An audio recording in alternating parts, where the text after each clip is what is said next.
پیارے پیارے اسلامی بھائیوں، جب بھی مسجد میں داخل ہوا کریں یاد کر کے اعتکاف کی نیت ضرور کر لیا کریں، دیگر عبادتوں کے ساتھ ساتھ ہمیں اعتکاف کا ثواب بھی ملتا رہے گا۔ درود پاک پڑھنے کے بے شمار فضائل و برکات ہیں۔ میرے آقا مدینے والے مصطفیٰ صلی اللہ تعالیٰ علیہ وسلم کا فرمان عالی شان ہے، جو مجھ پر ایک دن میں 1000 مرتبہ درود پاک پڑھے گا وہ اس وقت تک نہیں مرے گا جب تک جنت میں اپنا مقام نہ دیکھ لے۔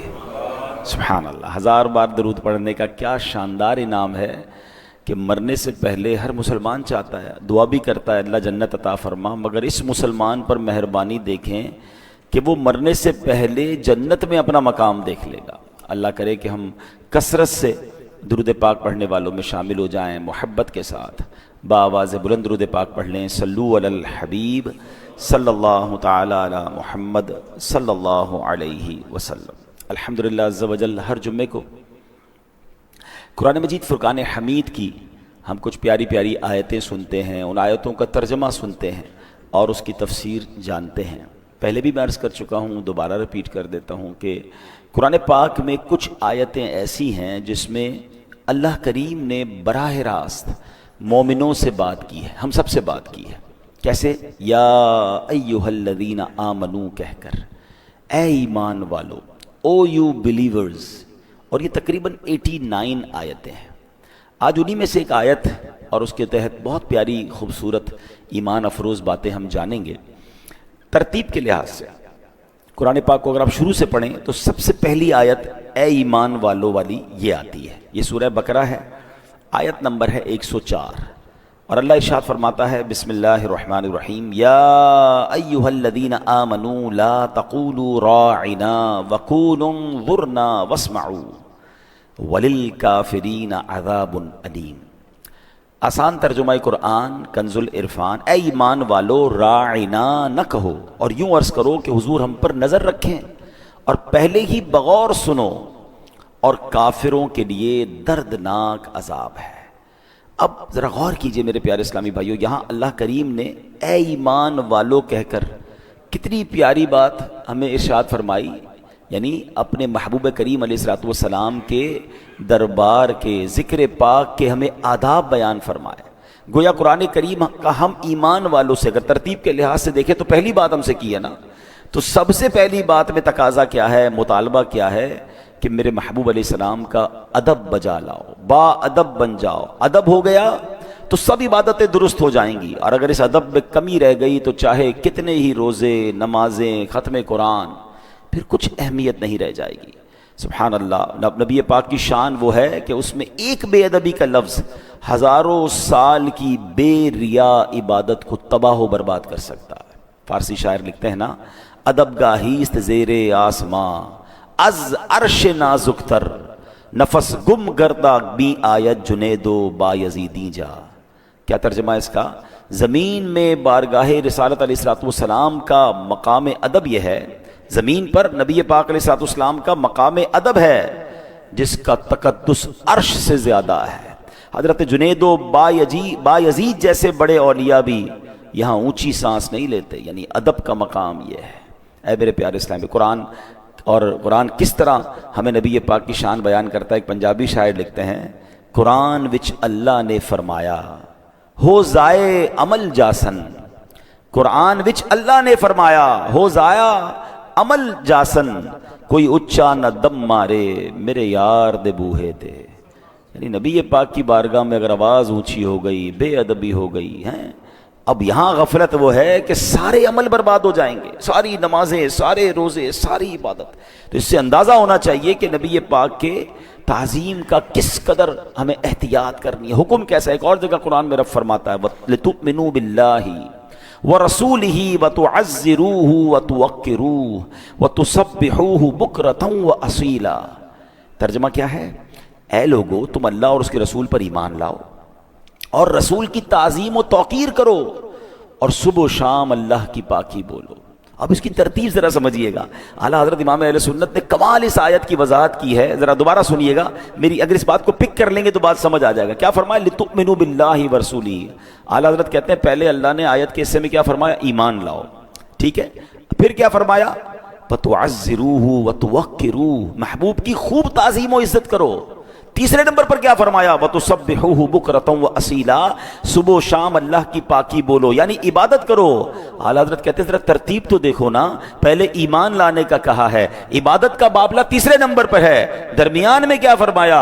میرے محبوب کی تعظیم کرنی ہے، توقیر کرنی ہے۔ تو پتہ چلا کہ نجات کا دار و مدار جو ہے وہ تعظیم رسول پر ہے، ایمان بھی ہے، عبادتیں بھی ہیں۔ اگر تعظیم رسول نہیں ہے تو عبادت بھی نہیں ہے، ایمان بھی نہیں ہے۔ یہ بات سمجھنی ہے، اللہ کی سرتاب قدم شان ہے یہ، انسان ہی انسان، وہ انسان ہے یہ۔ قرآن تو ایمان بتاتا ہے انہیں، اور ایمان یہ کہتا ہے میری جان ہے یہ۔ ثابت ہوا کہ جملہ فرائض فروع ہیں، اصل الاصول بندگی اس تاجور کی ہے۔ یہ بات سمجھنی ہے آج ہمیں بیان کے اندر۔ اچھا، اب یہاں پر اس آیت کا بیک گراؤنڈ کیا تھا کہ راعینا نہ کہو، انظر نہ کہو، بڑا ہی یونیک بیک گراؤنڈ ہے اس کا۔ مفسرین نے الگ الگ انداز میں لکھا، اس کا خلاصہ سنتے ہیں کہ جب صحابہ کرام کو نبی پاک علیہ السلام بیان فرماتے تھے، واعظ فرماتے تھے، اسلام کی تعلیمات دیتے تھے، تو آپ نے دیکھا ہوگا ہم اسکول کالجز میں بھی بعض اوقات ہمیں بتایا بھی جاتا ہے کہ کوئی بات اگر اسپیکر کی سمجھ نہ آئے تو آپ کہیں کہ حضور پارڈن پلیز، کم اگین، دوبارہ آپ ریپیٹ کر دیے، سر ذرا دوبارہ ریپیٹ کر دیں۔ ہم بھی کہتے ہیں کہ ذرا دو بار سنیں گے تو لکھ لیں گے، نوٹ کر لیں گے۔ تو صحابہ کرام ایک جملہ کہا کرتے تھے، راعنا یا رسول اللہ صلی اللہ علیہ وسلم، یا رسول اللہ ہماری رعایت فرمائیے۔ بظاہر تو یہ بڑا پیارا لفظ ہے، رعایت فرمائیے۔ اچھا، اب نبی پاک علیہ السلام کے کلام میں تو کسی قسم کی کمی نہیں تھی، یہ نبی پاک علیہ السلام کا کلام وہ نہیں سمجھ پاتے تھے تو وہ اپنی طرف کہتے تھے حضور ہمارے ذہن میں تھوڑی کمزوری رہ گئی، لکھنے میں رہ گیا، سمجھنے میں رہ گیا، آپ کا کلام کمپلیٹ ہے، تھوڑی ہماری رعایت فرما دیں اور دوبارہ سمجھا دیں۔ اب کتنے ادب والی بات تھی، مگر یہودی جو تھے وہ صحابہ کرام علیہ رضوان کی اس زبان کو توڑ مروڑ کر کھینچ کر بولتے تھے۔ قرآن کہتا ہے نا وَرَاعِنَا لَيَّمْ بِأَلْسِنَتِهِمْ، اور رائنا کہتے ہیں زبانیں مروڑ کر، یعنی اس کا کوئی اور پروناؤنسیشن، اس کا کوئی اور انداز۔ لفظ راہینا تو وہ بھی کہتے تھے مگر وہ اس کا پروناؤنسیشن چینج کر دیتے تھے، وہ کیا کہتے تھے؟ راعینا، راعین کے نیچے یا لگا دیتے اور لمبا کر دیتے اس کو۔ تو را کا مطلب کیا ہے؟ راعی کا مطلب ہماری رعایت کیجئے، اور اگر راعی بنا دے کوئی تو اس کا مطلب بنتا ہے چرواہا، یعنی معاذ اللہ وہ بے ادبی کی نیت سے۔ اچھا، ہوتا یہ تھا کہ ایسا تو نہیں، اب تو ماشاءاللہ مسلمان ہی مسلمان ہیں، ہمارے علاقے میں مسلمان ہی رہتے ہیں، مگر اس زمانے میں کیا ہوتا تھا کہ نبی پاک جب صحابہ کو بیان کرتے تو یہودی بھی آ کے بیٹھ جاتے تھے، اور جب وہ صحابہ کہتے رائنا یا رسول اللہ تو وہ معاذ اللہ اس جملے کو بڑا کر کے غلط نیت سے کہتے تھے۔ اللہ اکبر! اب جب یہودی بدبخت وہ جملہ کہتے تو قرآن نے کیا حکم فرمایا؟ یا ایھا الذین آمنوا لا تقولوا راعنا۔ ایک صحابی آئے نبی پاک کی بارگاہ میں، کہتے ہیں ان کا دل بڑا افسردہ تھا، کہتے ہیں حضور یہ بدبخت جو ہے وہ یہودی بھی یہ جملہ کہہ کر آپ کی بے ادبی کرتے ہیں۔ اچھا، وہ ان یہودیوں کی زبان سمجھ گئے، انہوں نے کہا کہ اگر تم نے اب نبی پاک کے بارے میں جملہ کہا میں سر قلم کر دوں گا۔ تو یہودی کہتے ہیں ہم ہمیں کیوں کہہ رہے ہیں، مسلمان بھی تو کہتے ہیں، یعنی انہوں نے اس کے پیچھے چھپ کر معاذ اللہ وہ بدبختی کرنا چاہی۔ تو وہ صحابی افسردہ ہو کر نبی پاک کی بارگاہ میں آئے، اور اللہ اکبر، رب کو کب یہ گوارا ہے کہ جناب نبی پاک کی بارگاہ میں کوئی ایسا لفظ بھی بولا جائے جس کا کوئی ڈبل میننگ یا کوئی ایسا بھی غلط استعمال کر سکتا ہے۔ قرآن میں حکم آتا ہے، ایمان والوں سے کیا کہا جا رہا ہے؟ یا ایھا الذین آمنوا لا تقولوا راعنا، ایمان والو راعنا نہ کہو۔ اللہ اکبر! اب قرآن نے اس کا آلٹرنیٹ بھی دیا۔ کمال تو دیکھیں کہ میرے محبوب کی بارگاہ میں یہ لفظ نہیں کہنا، اچھا کیا کہنا ہے وہ بھی قرآن بتا رہا ہے۔ فرمایا وَقُولُوا انظُرْنَا، اور یوں عرض کرو کہ حضور ہم پر نظر رکھیں، حضور نظر رکھیں۔ اللہ اکبر! اور اب وَاسْمَعُوا، اب آگے سنیں، ادب کا لحاظ دیکھیں، اور کیا خوبصورت طریقہ ہے قرآن کا۔ اور پہلے ہی بغور سنو نا، نبی پاک کے دربار میں ہو تو غور سے سن لو، بار بار کیوں ریپیٹ کروانا ہے؟ میرے محبوب کو پھر تکلیف کیوں دینی ہے؟ پہلے ہی غور سے سن لو، اور اگر ضرورت پڑے تو رائنا نہیں کہنا، کہنا انظرنا، حضور نظر فرمائیے، اللہ اکبر۔ اب محبوب کو کلام اپنا دہرانے کی زحمت نہ ہو، یہ بھی قرآن بتا رہا ہے۔ صحابہ کو دربار مصطفیٰ کے آداب بیان کیا جا رہے ہیں، اور لیکن اگلی آیت کا جو حصہ ہے اس میں بھی سبق ہے۔ اللہ فرماتا ہے وَلِلْكَافِرِينَ عَذَابٌ أَلِيمٌ، اور کافروں کے لیے دردناک عذاب ہے۔ یعنی تم اس لفظ کو چھوڑ دو، باقی رہے وہ بدبخت گستاخ غیر مسلم، ان کے لیے دردناک عذاب ہے۔ اللہ اکبر۔ اب ذرا غور کیجئے میرے پیارے اسلامی بھائیوں، اس بات پر غور فرمائیے جو یہ کہا نا یا ایھا الذین آمنوا، اے ایمان والو۔ اس ایمان والوں میں کیا صرف صحابہ کرام مراد ہے؟ ہم اس کتاب میں شامل نہیں؟ بالکل ہیں۔ جیسے صحابہ کرام لفظ راعنا استعمال نہیں کر سکتے، آج ہم بھی نہیں کر سکتے۔ معلوم ہوا کہ یہ آیت کریمہ قیامت تک آنے والے اہل ایمان کے لیے ہے، اور قربان جائیے۔ اس آیت کریمہ میں حکم کیا دیا گیا؟ وَقُولُ انظُرْنَا، اور یوں عرض کرو حضور ہم پر نظر رکھیں۔ تو سبحان اللہ، ہمیں محبوب پاک کی بارگاہ میں عرض کرنے کا سلیقہ بھی قرآن نے سکھا دیا۔ اب سبحان اللہ وہ وظیفے کی طرف نظر دوڑائیں کہ جو ہم پڑھتے ہیں یا رسول اللہ انظر حالنا، یا حبیب اللہ اسمع قولنا، اننی فی بحر ہم مغرق خذ یدی ساحل لنا اشقالنا۔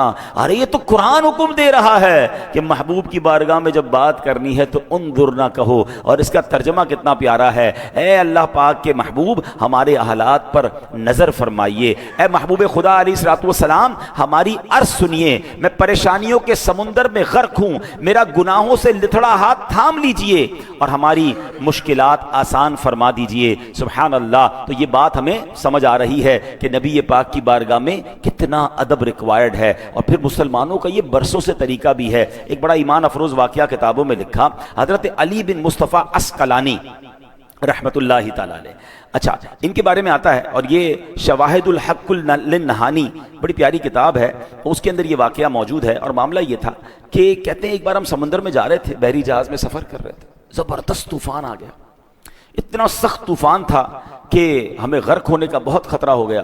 اب جب بحری جہاز کا اصول یہ کہ جب جہاز ڈوبنے لگتا ہے نا تو پھر اس کا بوجھ اتارا جاتا ہے تاکہ کسی طرح جہاز کا وزن ہلکا ہو جائے۔ تو لوگوں نے کیا کیا کہ جہاز ہچکولے لے رہا تھا، اپنا سامان اٹھا کر وہ سمندر میں پھینک رہے تھے، جہاز پھر بھی نہ رکے، سارا سامان بھی پھینک دیا مگر جہاز کے ہچکولے ہی ختم نہ ہوں۔ اب ایک ہی آس تھی، تو کہتے ہیں ہم سب نے مل کر سرکار دو عالم علیہ الصلوۃ والسلام کی بارگاہ میں استغاثہ پیش کرنا شروع کر دیا، حضور کو پکارنا شروع کر دیا۔ وہ اعلیٰ حضرت لکھتے ہیں نا البحر علا والموج طغا من بے کس و طوفاں ہوش ربا، منجھدار میں ہوں بگڑی ہے ہوا موری نیا پار لگا جانا۔ اللہ اکبر۔ اب فرماتے ایک شخص ہمارے ساتھ اس جہاز پہ تھا، مغرب کا رہنے والا تھا، بڑا نیک تھا، اس نے ہمارے استغاثوں کی جب آواز سنی تو لوگوں کو کہتا پرسکون رہو، میں نے خواب دیکھا ہے، نبی پاک علیہ الصلوۃ والسلام کی زیارت نصیب ہوئی ہے، میں نے عرض کی حضور آپ کے امتی پریشان ہیں، آپ کو پکار رہے ہیں، استغاثہ کر رہے ہیں۔ میری عرض سن کر نبی پاک علیہ الصلوۃ والسلام نے حضرت صدیق اکبر رضی اللہ تعالیٰ عنہ کی طرف نظر فرمائی اور انہیں جہاز والوں کی مدد کا حکم دیا۔ کہتے ہیں جب میں نے دیکھا کہ صدیق اکبر سمندر میں داخل ہوئے، جہاز کو پکڑا اور کھینچتے ہوئے خشکی تک لے گئے ہیں، یہ سب میں نے خواب میں دیکھا ہے۔ حضرت علی بن مصطفیٰ رحمۃ اللہ تعالی علیہ فرماتے ہیں انہوں نے اپنا خواب سنایا اور ادھر ہم نے دیکھا طوفان تھمنا شروع ہو گیا، طوفان ختم ہو گیا، اور اس کے بعد پورے سفر تک ہمیں کوئی مشکل پیش نہیں آئی۔ تو یہ بات یقیناً ہے کہ جب نبی پاک کو پکارا جاتا ہے اللہ کی عطا سے، اللہ کے دیے سے وہ آج بھی مدد فرماتے ہیں۔ تو الحمدللہ یہ لفظ ہمیں قرآن نے دیا ہے، انظرنا، اپنے حبیب سے محبوب سے بات کیسے کرنی ہے۔ اچھا اس آیت سے جو ایک اور بات جو امپورٹنٹ ہے، جو ٹاپک ہے میرا، کہ اس آیت سے ایک اور بات سیکھنے کو مل رہی ہے کہ کسی قسم کا بے ادبی والا لفظ، ہاں بے احتیاطی والا لفظ بارگاہ رسالت کے لیے استعمال نہیں کرنا۔ قرآن نے بڑے واضح انداز، دیکھیں نا راعنا کوئی ناجائز ورڈ نہیں تھا، اس کا معنی ٹھیک تھا، حضور رعایت فرمائیے، لیکن چونکہ لوگ الگ مطلب لے لیتے ہیں تو اب اس ورڈ کو بھی منع کر دیا گیا، اب درست نہیں ہے وہ وقت وہ ورڈ ہمارے لیے۔ لیکن اس سے پتا چلا کہ کوئی بھی ایسا جملہ، کوئی بھی ایسا انداز، کوئی بھی ایسا طریقہ جس میں ذرہ برابر بھی بے ادبی ہو، ہمیں اس کے قریب بھی نہیں جانا۔ اور اس میں ایک اور چیز سمجھنی ہے، بے ادبوں کے قریب بھی نہیں جانا، بے ادبی کے قریب بھی نہیں جانا۔ کچھ لوگ بڑی بے باک گفتگو کرتے ہیں معاذ اللہ نبی پاک کے بارے میں، پیارے آقا کے تبرکات کے بارے میں، نبی پاک کی آل کے بارے میں، پیارے آقا کے صحابہ کے بارے میں، مدینہ منورہ کے بارے میں۔ نہیں، اگر ان کی زبان جارحانہ ہے، ان کا انداز برا ہے، وہ مخاطب صحیح نہیں کرتے ایسی مبارک چیزوں کو، ہمیں ان کے قریب نہیں بیٹھنا۔ ایک بات ہمیشہ یاد رکھیے گا، صحبت اثر لاتی ہے۔ جو بے ادبوں کے ساتھ بیٹھتا ہے اس کی زبان بھی بے ادب ہو جاتی ہے، جو با ادب کے ساتھ بیٹھتا ہے اس کی زبان بھی با ادب ہو جاتی ہے نا۔ عاشق رسول کے ساتھ بیٹھے تو عشق رسول بڑھنے لگتا ہے۔ تو یہ ہمیشہ یاد رکھیں کہ بے ادب اگر دوست، بے ادب دوست کیسے ہو سکتا ہے میرا؟ ہمیشہ یاد رکھیں، با ادب با نصیب، بے ادب بے نصیب۔ ہمیں بے ادب نہ بننا ہے، نہ بے ادبوں کے قریب بیٹھے تو ایمان چلا جائے گا، قرآن کہہ رہا ہے۔ اب آگے آئیے، صحابہ کرام علیہ رضوان کی احتیاط کیا ہوتی تھی؟ حضرت عباس رضی اللہ عنہ، اب لفظوں کا چناؤ دیکھیں، یہ بھی سیکھنا ہے کہ کیا کس کے بارے میں بات کر رہے ہیں۔ ارے پہلے بولنے سے پہلے سوچے تو صحیح کہ آپ سرکار دو عالم علیہ الصلوۃ والسلام کی بات کر رہے ہیں، آپ ان کے صحابہ، ان کے اولیاء، ان کے جناب اہل بیت کی بات کر رہے ہیں۔ کتنا سوچ کر بولنا ہے، جو منہ میں آیا بول دیتے ہیں لوگ۔ سوچ دیکھیں، حضرت عباس رضی اللہ تعالیٰ نبی پاک کے چچا ہیں، ان سے سوال کیا، حضور آپ بڑے ہیں یا نبی پاک علیہ السلام عمر میں بڑے ہیں؟ Very normal question. ہم سے کوئی بھی پوچھے کہ بھائی آپ بڑے ہیں یا فلاں بڑے، تو ہم کہیں میری عمر زیادہ ہے، میں بڑا ہوں، ٹھیک ہے نا۔ مگر حضرت عباس ایک تو ہے بھی چچا، ان کا مقام بھی ہے، مگر ادھر بات کیا ہو رہی ہے؟ رسول پاک علیہ الصلوۃ والسلام عمر میں بڑے ہیں یا آپ بڑے ہیں؟ اب لک ایٹ دا آنسر۔ حضرت عباس کہتے ہیں انت اکبر امن نبی، پوچھا گیا کہ حضور آپ بڑے ہیں نبی پاک؟ کہتے ہیں ہوا اکبر منی وانا ولدت قبلہ، بڑے تو وہی مجھ سے ہیں، پیدا میں پہلے ہو گیا ہوں۔ مجھے بتائیں نا یہ کون سی کتاب میں لکھا ہے، یہ کون سی ڈکشنری ہے؟ لوگ کہتے ہیں کبھی کوئی عشق کی بات کرے نا کہ یار آپ مدینے کے لیے ایسا لفظ استعمال کیسے کر رہی ہے، تو صحابہ نے نہیں کیا۔ مجھے بتائیں یہ کیسا جواب ہے؟ یہ عشق والا جواب ہے نا کہ بڑے وہی ہیں، پیدا میں پہلے ہو گیا ہوں۔ آئے ہائے، کیا مزے کو مزہ آ گیا نا جملہ سن کر۔ اب وہ کہہ دیتے کہ میری عمر زیادہ تو ناجائز نہ ہوتا، کوئی حرام نہیں تھا۔ کچھ لوگ یہ آتے ہیں لے کر نا کہ یار یہ کون سی مدینے کے ساتھ آپ کا یہ انداز، تو نبی پاک کے بارے میں یہ انداز، یہ تو کہیں نہیں لکھا۔ لکھا ہے وہ عشق کی کتابوں میں لکھا ہے، وہ عاشقوں کے نصیب میں لکھا ہے۔ جو تمہارے نصیب میں نہیں لکھا تمہیں پرابلم ہے۔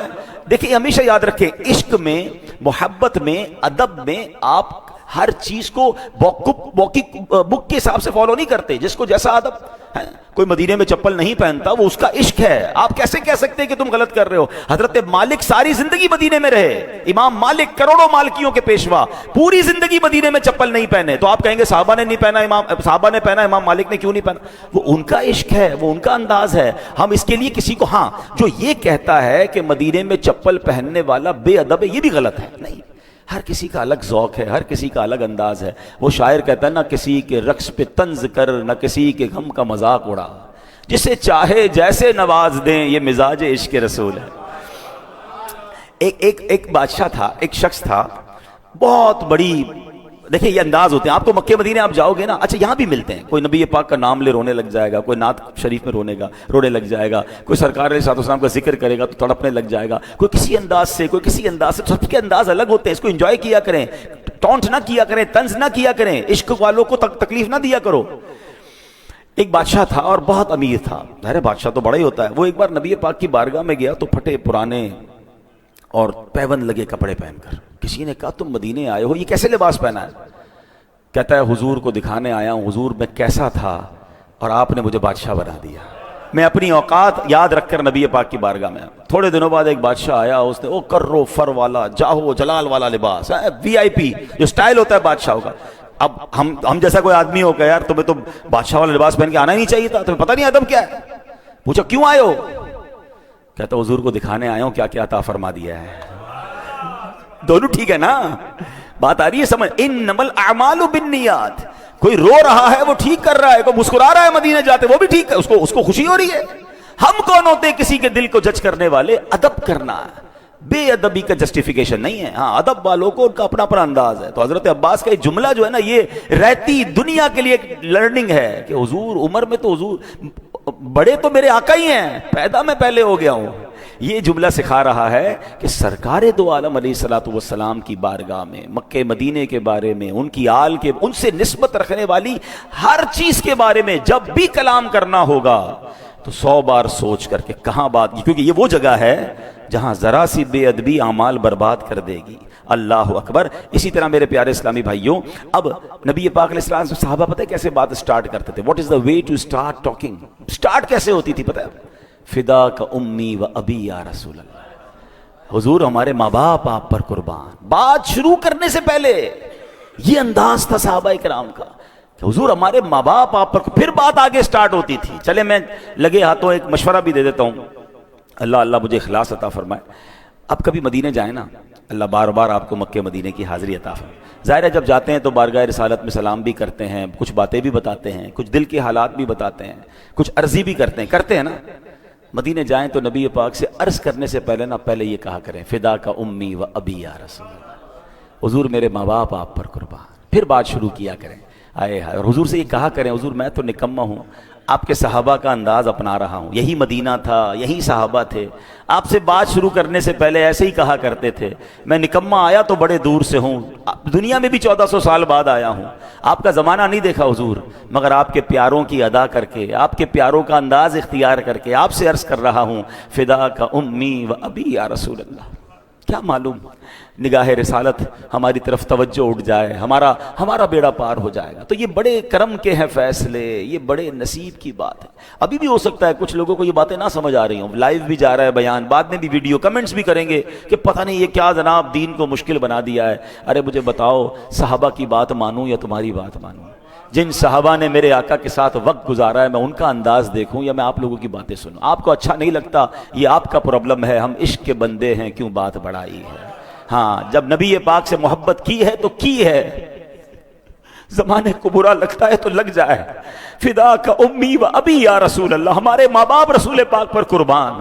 اللہ ہمیں سچا عاشق رسول بنا دے. اللہ نبی پاک کی یاد میں رونا عطا فرمائے, پیارے آقا کے عشق میں تڑپنا عطا فرمائے. میرا قرآن مجھے سکھا رہا ہے. ابھی تو آگے سنو نا, اللہ کریم قرآن مجید فرقان حمید میں کیا ارشاد فرماتا ہے کہ پیارے آقا علیہ الصلوۃ والسلام سے بات کیسے کرنی ہے. لا تجعلوا دعاء الرسول بینکم کدعاء بعضکم بعضا, اے لوگو رسول کے پکارنے کو آپس میں ایسا نہ بنا لو جیسے تم سے کوئی دوسرے کو پکارتا ہے. آج جس طرح ہم آپس میں بات کرتے ہیں ایسے رسول پاک سے بات نہیں کر سکتے. سبحان اللہ. اب یہاں ایک اور شرعی مسئلہ بھی سن لیں. نبی پاک علیہ السلام کا نام محمد صلی اللہ علیہ وسلم بار بار لیجئے, دل میں سکون اور قرار پیدا ہوتا ہے, اس میں کوئی حرج نہیں. مگر یا محمد کہنا علماء کہتے ہیں یہ ناجائز ہے, کیونکہ یہاں ندا ہے. اللہ کے حبیب کو آپ ڈائریکٹ نام لے کے کیسے پکار سکتے ہیں؟ ارے میری آپ کی کیا اوقات ہے. اللہ نے قرآن میں کئی جگہوں پر نبیوں کے نام لیے, کہیں اللہ کریم نے یا آدم یا نوح یا ابراہیم یا موسیٰ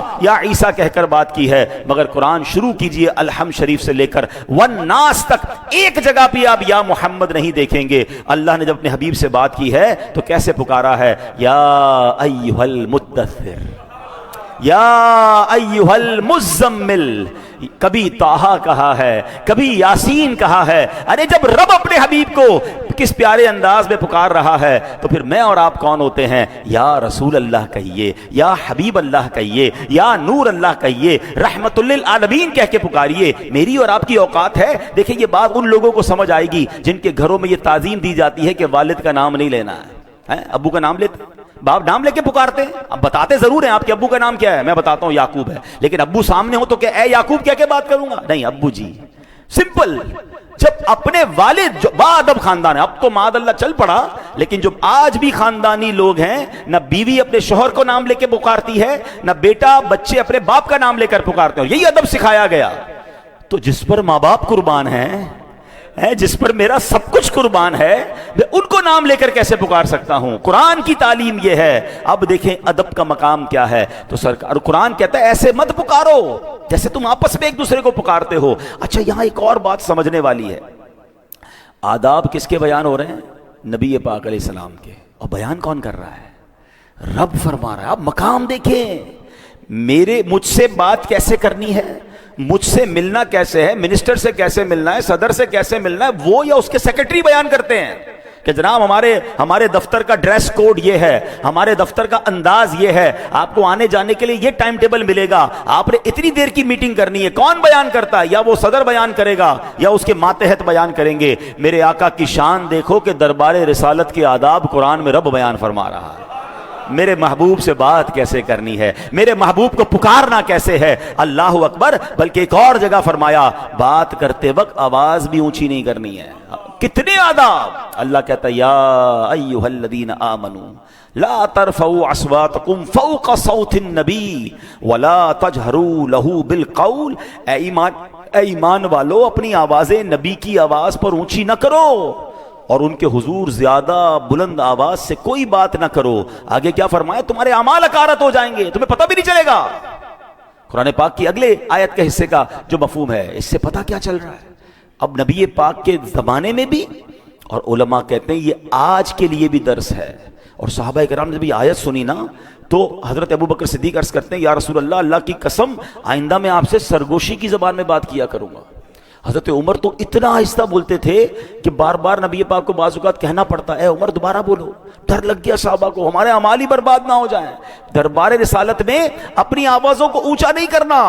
مشہور مفسر قرآن مفتی احمد یار خان نعیمی رحمت اللہ تعالی فرماتے ہیں کہ اب بھی حاجیوں کو حکم ہے کہ جب روضہ رسول پر حاضری نصیب ہو تو سلام بہت آہستہ کریں، کچھ دور کھڑے ہوں. بلکہ بعض علماء کرام نے تو حکم دیا ہے کہ جب حدیث کا درس ہو رہا ہو تو وہاں دوسرے لوگ بلند آواز سے نہ بولیں، اگرچہ بولنے والا کوئی اور ہے، کلام تو نبی پاک کا ہو رہا ہے نا. یعنی حضور کا کلام حدیث بیان ہو رہی ہے تب بھی آوازیں پست کر دے. اب جو روضہ رسول پہ جا کے شور مچاتے ہیں، پلیز بڑے ادب کا مقام ہے. دربار رسالت میں جائیں، دور کھڑے رہیں، چپکنے کی کوشش نہ کریں جالیوں سے، اور با ادب سر جھکا کر ہے جو ایک ادب والا خاشعانہ انداز ہے، وہ انداز ہونا چاہیے. وہ مقام ہے جہاں آواز بلند کرنے کا منع فرمایا، اور فرمایا کہیں تمہارے اعمال ہی برباد نہ ہو جائے. اس سے اندازہ ہو رہا ہے کہ ادب کیا ہے میرے آقا علیہ الصلوۃ والسلام کا. اللہ کرے کہ ان قرآنی آیات کے ذریعے جو ہمیں سیکھنے کو مل رہا ہے. اچھا پھر ادب کی ضرورت نبی پاک علیہ الصلوۃ والسلام کے ساتھ تو ہمیں بالکل ادب کرنا ہے، بے انتہا کرنا ہے، مگر جس چیز سے نبی پاک کو نسبت ہو جائے، پیارے آقا کی وہ آل ہو، نبی پاک کا شہر ہو، ہیں میرے آقا کی گلیاں ہوں، میرے آقا علیہ الصلوۃ والسلام کے تبرکات ہوں، میرے آقا کے صحابہ ہوں، نبی پاک کی حدیث ہو، جس چیز کو پیارے آقا علیہ الصلوۃ والسلام سے نسبت ہو گئی اب ذرہ برابر بھی، یعنی معاذ اللہ، علماء فرماتے ہیں اگر آج کوئی نبی پاک کے منہ مبارک کی بے ادبی کر لے وہ بھی اسلام سے خارج ہو جائے گا. یہ بڑا نازک معاملہ ہے. تو گستاخی، اللہ اکبر، تو بڑا لفظ ہے بے ادبی. اور بے ادبی والا وہ لفظ بھی جس میں بے ادبی کا شائبہ ہو اس کے بھی قریب نہیں جانا. اب آپ کہیں گے کب سب کہاں سے ملے گا؟ اس کا سمپل فارمولہ یہ ہے کہ ہم با ادب لوگوں کے ساتھ رہیں. پہلے چیک کر لیں کہ علماء کرام میں، مفتیان کرام میں، بیان کرنے والوں میں وہ کون لوگ ہیں کہ جب نبی پاک کا نام لیتے ہیں تو ادب سے سر جھکتا. آپ نے امیر اہل سنت کو دیکھا ہے؟ امیر اہل سنت دعوت اسلامی کے جو بانی ہیں، فاؤنڈر آف دعوت، جب وہ نبی پاک کا نام لیتے ہیں تو ہاتھ سینے پہ رکھ کے سر جھکاتے ہیں. محمد صلی اللہ علیہ وسلم، انداز ہی ایسا پیارا کہ بندہ نامی سن کے سرکار کے تصور میں گم ہو جائے. عشق والی بات ہے. امیر اہل سنت کا ایک انداز آپ کو بتاؤں. مدینہ پاک جب جاتے ہیں نا تو اب ہم نارملی کوئی ایڈریس پوچھے کہاں جانا تو کہتے ہیں رائٹ ٹرن ہو جائیں، پھر الٹے ہاتھ پہ ٹرن ہو جائیں، پھر رائٹ ہو جائے، پھر الٹے ہاتھ. ایسے ہی نا امیر اللہ سے فرماتے ہیں مدینے میں الٹا تو کچھ بھی نہیں ہے، تو فرماتے رائٹ ٹرن ہو کے پھر آگے جا کے دل کی طرف مڑ جائیے گا. دل کدھر ہے؟ الٹے ہاتھ پہ ہی ہے نا. اب یہ لفظوں کی بات ہے، لیکن اگر ادب والا بندہ ہے کہ میں کیسے کہوں مدینے میں الٹی طرف مڑ جاؤ؟ الٹی مدینے میں تو ساری طرف سیدھی ہے نا، سیدھی سڑک یہ شہر شفاعت نگر کی ہے. اعلیٰ حضرت کہتا ہے نا طیبہ میں مر کے ٹھنڈے چلے جاؤ آنکھیں بند، سیدھی سڑک یہ شہر شفاعت نگر کی ہے. اب یہاں ایک غلطی حاجی لوگ کرتے ہیں، عمرے پر جانے والے کرتے ہیں. یہاں بہت سارے ایسے ہیں جو بار بار جاتے ہیں، اللہ آپ کو بار بار حاضری عطا فرمائے. مدینے جانا کمال ہے، مکے جانا یہ بہت بڑی سعادت ہے، مگر ایک بات یاد رکھیے گا، جیسے جی چاہے جہاں میں گھوم پھر، جیسے جی چاہے جہاں میں گھوم پھر، پر یہ مدینہ ہے یہاں آہستہ چل. قدسیوں کے درمیاں آہستہ بول. فرشتے ہیں نا، 70,000 فرشتے اتر رہے ہیں ہر وقت.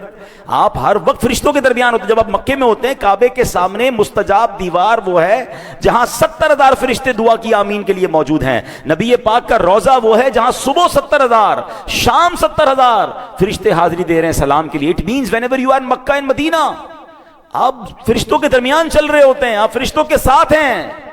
وہاں کیا انداز ہونا چاہیے؟ شاپنگ کب کرنا ہے، کون سے ہوٹل میں کھانا کھانا ہے، او بھائی آج کدھر جا رہے ہو، فلائٹ کب کی ہے. ہم نے حرم میں دیکھا کہ لوگ کعبے کے سامنے بیٹھ کر دنیاوی باتیں، فون پہ بزنس کی باتیں کہکے لگا رہے ہیں. ارے یار اس جگہ آئے ہو جہاں آنے کو لوگ رو رہے ہیں، تڑپ رہے ہیں، اس کے دیدار کو تڑس رہے ہیں، اور آج آپ کے سامنے کعبہ ہے اور آپ دنیاوی باتوں میں لگے ہوئے کھیل رہے ہوتے ہیں بچے. مدینہ شریف میں بھی یہ منظر دیکھے نہ کریں. اگر ادب نہیں کر سکتے تو تھوڑے دنوں کے لیے جائیں، کہیں ایسا نہ ہو سارا سفر بیکار ہو جائے.